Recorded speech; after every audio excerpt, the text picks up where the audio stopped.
ശരീരത്തിന്റെ ഒരു ഭാഗം പോലും ബാക്കി വെച്ചിട്ടില്ല. 2 മിനിറ്റ് കൊണ്ട് ഇങ്ങനൊരു മനുഷ്യന്റെ പരിപ്പെടുക്കാൻ പറ്റുമോ? പിള്ളേര് കൊള്ളാം.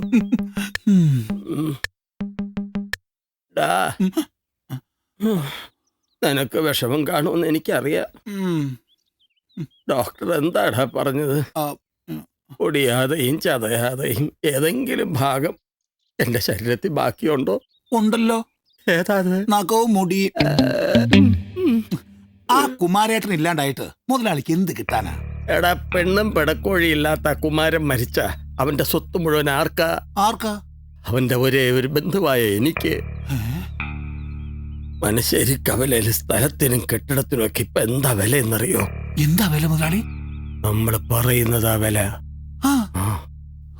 പക്ഷെ കൂടോത്രത്തിന്റെ കാര്യം പാട്ടായ സ്ഥിതിക്ക് ഇപ്പൊ കിട്ടിയതിനേക്കാളും വലുത് ഇനി വരാനിരിക്കുന്നല്ലേ ഉള്ളൂ എന്ന് ആലോചിക്കുമ്പോഴാ. വരാനിരിക്കുന്നതോ? അതേതാടാ? അല്ല, മലർവാടിയിലെ പിള്ളേരെ.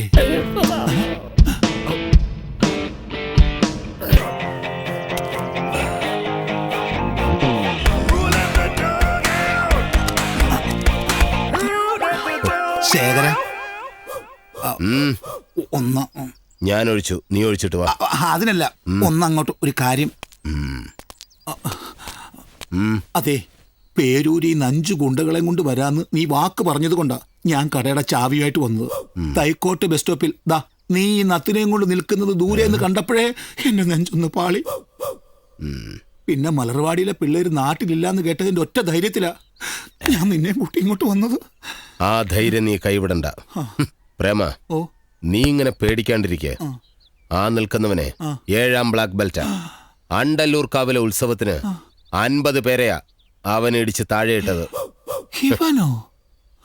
പിന്നെ എന്റെ കാര്യം അത് ഞാൻ പ്രത്യേകിച്ച് പറയണ്ടല്ലോ. നീ ധൈര്യമായിട്ട് പോയി കട തുറക്ക്. നിന്റെ ദേഹത്ത് ഒരു പൊടി പോലും വീഴില്ല. ശേഖരനാ പറയുന്നത്.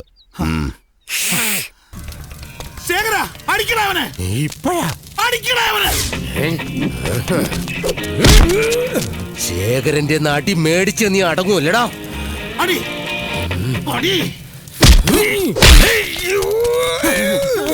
എവിടെ?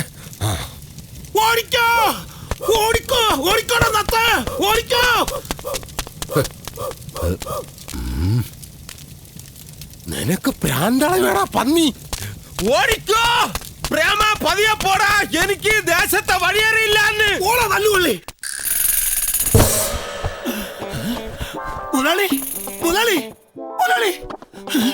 ഈശ്വരാ, കാറ്റ് പോയോ?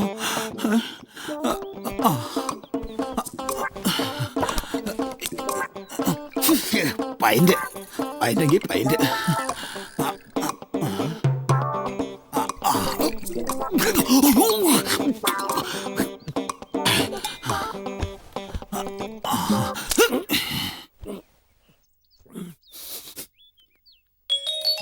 മുതലാളി, എന്റെ സ്കൂട്ടർ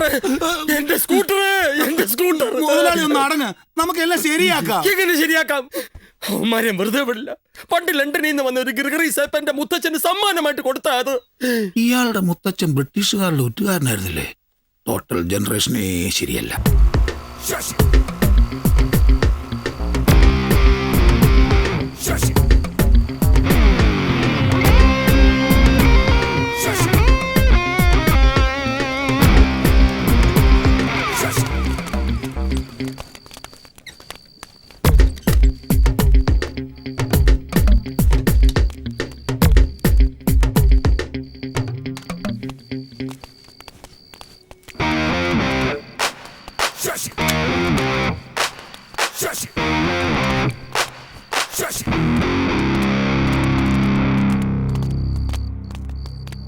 എന്തടാ, നീ വലിയ കുഴപ്പക്കാരനാണെന്ന് കേട്ടു. ആണോടാ? നീ കുഴപ്പമുണ്ടാക്കോടാ? പറയടാ. നിനക്ക് ദേഷ്യം വരുന്നുണ്ടോ? പറയടാ. നിനക്ക് തല്ലാൻ തോന്നുന്നുണ്ടോ? തല്ലടാ തല്ലടാ ഒന്ന് തല്ലി നോക്കടാ.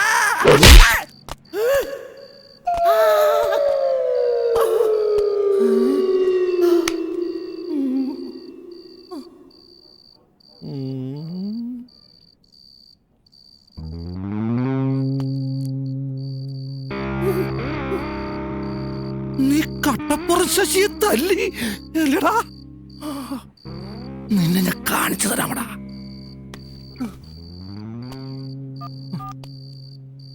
ഹലോ, പാർട്ടി ഓഫീസല്ലേ? സജിയേട്ടനോടത്തെ. ഹലോ സജിയേട്ടാ, ഇത് ഞാനാ കട്ടപ്പുറം. ഇവിടെ ഒരു ചെറിയ പ്രശ്നമുണ്ട്. നിന്നെ കാണാതിരിക്കുന്നു. പാർട്ടിയുടെ പേരും പറഞ്ഞ് തോന്നിയാസം കാണിക്കണം. നിന്നെ നിന്റെ കൂടെ ഉള്ളവന്മാരെ ഞാൻ വച്ചേക്കില്ല. സെന്റ് മേരീസ് കോളേജിൽ പഠിക്കുന്ന പെൺകുട്ടികളെ നീ വഴിയണക്കാൻ സമ്മതിക്കില്ല അല്ലടാ.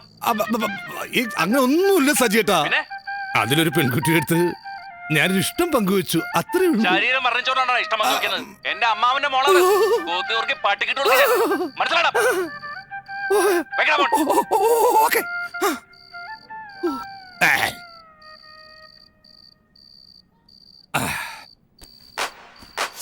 കൊച്ചു പിള്ളേരായതുകൊണ്ട് വിട്ടേക്കാൻ പറഞ്ഞു സജിയേട്ടൻ. ഇനി നമ്മൾ കയറി കൈവച്ചിട്ട് പാർട്ടിക്കൊരു ക്ഷീണം വേണ്ട. സോ ചെറിയ ചെറിയ സഹായങ്ങളൊക്കെ ചെയ്തു കൊടുക്കാന്ന് പറ. ശിവന്മാർക്ക് തരാൻ വരുന്നൊക്കെ തരട്ടെ. ഞങ്ങൾക്ക് നിങ്ങളുടെ സഹായം വേണ്ടെങ്കിലോ?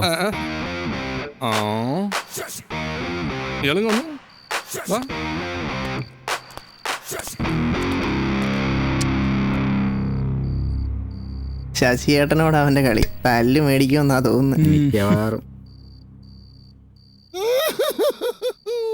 ദയവ് ചെയ്ത് എന്നെ കൈവിടരുത്. അടിച്ചാട്ടിയില്ലാന്നൊരു സംശയം. സമരം ചെയ്യാനും മലമുണ്ടാക്കാനും അല്ലാതെ വേറൊരു പണി ഞങ്ങൾക്കറിയില്ല.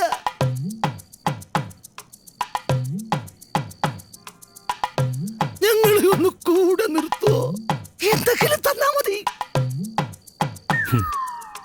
ശരി, താൻ വാ.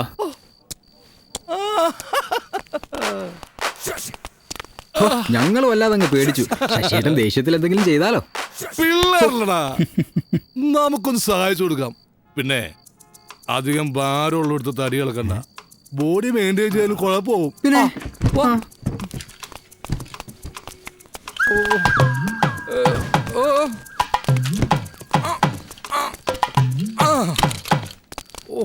നടുമിനിപ്പോ ചേട്ടാ, കല്ലേറ് തുടങ്ങിയാലോ? വേണ്ട, കല്ല് തീർന്നു പോകും. ആദ്യം കൂവുക. കൂവി കൂവി പന്നികളുടെ ആത്മവീര്യം നശിപ്പിക്കുക, പിന്നെ കല്ലേറ്. നമ്മളെപ്പോഴും സിസ്റ്റമാറ്റിക് ആയിരിക്കണം. എന്ന് വെച്ചാൽ എന്താ? ഭാരിച്ച ചോദ്യം ചോദിച്ച് എന്നെ വെറുതെ ബുദ്ധിമുട്ടിക്കണ്ട. പറയുന്ന അങ്ങോട്ട് കേട്ടാ മതി. എന്നാ കൂവ്.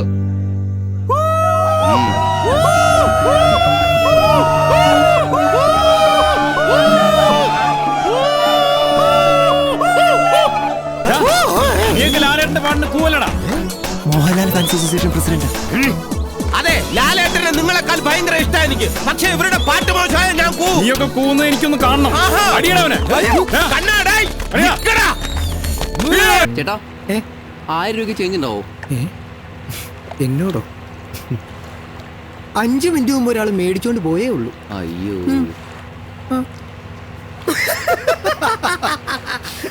1000 രൂപ നോട്ടിന്റെ കളർ പോലും എനിക്ക് ഓർമ്മയില്ല.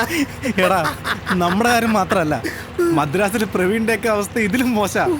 മ്യൂസിക് അക്കാദമിയിലെ ഫീസും സിറ്റിയിലെ താമസവും കാശില്ലെങ്കിൽ വലിയ ബുദ്ധിമുട്ടാളിയാ. ശരിക്കും PSC റാങ്ക് ലിസ്റ്റിൽ ഏറ്റവും താഴെയുള്ളവന്മാർക്കൊക്കെ എന്നെ ജോലി കിട്ടി. കൈമുടക്കൊന്നും കരുതാത്തോണ്ട് നമ്മൾ ഇപ്പോഴും ക്യൂരാ. എന്റെ പേര് ലിസ്റ്റിൽ പോലും വന്നില്ല. ഏത് ലിസ്റ്റിലും? അതൊക്കെ പോട്ടെ, നിനക്ക് നീന്താൻ അറിയോ? ഇല്ല. എന്താ? വേറൊന്നുമില്ല, നീ പറഞ്ഞ സെയ്താലിക്ക കാശൊന്നും തന്നില്ലെങ്കിൽ ഇങ്ങോട്ട് മിക്കവാറും നീന്തി വരേണ്ടി വരും. അങ്ങനെയൊന്നും ഉണ്ടാവില്ല. ഈ സെയ്താലിക്ക പണ്ട് കച്ചവടം തുടങ്ങുന്ന സമയത്ത് എന്റെ അച്ഛൻ കുറെ സഹായിച്ചിട്ടുള്ളതാ. അതൊക്കെ പുള്ളിക്ക് ഓർമ്മയുണ്ടായാ മതി. ഡാ, നീ ഞാൻ പറയുന്ന കേക്ക്. നെല്ലിപ്പടിന്ന് കേട്ടിട്ടില്ലേ? ഞങ്ങൾ അതിന്റെ അടിയില്ല. ജെട്ടി കയറിയ അവസ്ഥയിൽ ഒരു കല്യാണം നടന്നുകൊണ്ടിരിക്കുന്നത്. ക്ഷണിച്ച ആൾക്കാർക്കൊക്കെ വല്ലതൊക്കെ കൊടുക്കണ്ടേടേ. പിന്നെ ഒരുപാട് പേര് വരും. 25 പേരെ ക്ഷണിച്ചിട്ടുണ്ട്. നീ ഒരു കൊല പഴം താടാ. നമ്മൾ തമ്മിലുള്ള സ്നേഹത്തെക്കാളും വലുതാണോടാ കൊല. ഹലോ ഹലോ ഗോപി, കൊലയും ഗോപി 10 പൈസക്ക് ഗുണമില്ലാത്ത കുറെ എണ്ണം ഉണ്ട് ഈ നാട്ടില്. ഇവനൊരു കൊട്ടേഷൻ കൊടുക്കേണ്ടി വരും. പോലീസ് കംപ്ലൈന്റ് ചെയ്യാൻ വല്ല ഉദ്ദേശം ഉണ്ടെങ്കിൽ കാര്യങ്ങൾ അവിടെ കൊണ്ടൊന്നും തീരില്ല. ഞങ്ങളുടെ നേതാവിന്റെ ചോരയ്ക്ക് ഇന്ന് ഞങ്ങൾ പകരം ചോദിച്ചിരിക്കും. 5 മിനിറ്റ് കഴിഞ്ഞ് ഞാൻ വിളിക്കും. നിങ്ങളുടെ തീരുമാനം അപ്പോൾ എനിക്കറിയണം.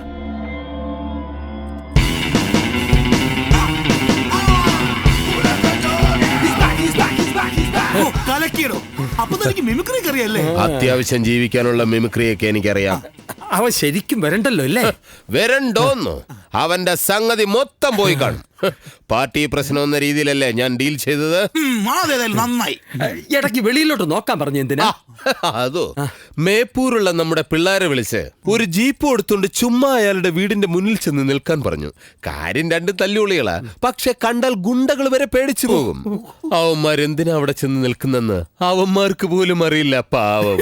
ഏതായാലും കൊള്ളാം. പ്രേമ, നീ ചേർന്ന് കുടിക്കാൻ എന്തെങ്കിലും കൊണ്ടുവാ. വേണ്ട, കഴിക്കാൻ വല്ലതുണ്ടോ? ഓ പിന്നെ, മുതലാളി കട കച്ചവടമില്ലാത്തോണ്ട് സാധനം മുഴുവൻ ഇവിടെ കൊണ്ടുവച്ചിരിക്കല്ലേ അല്ലേ?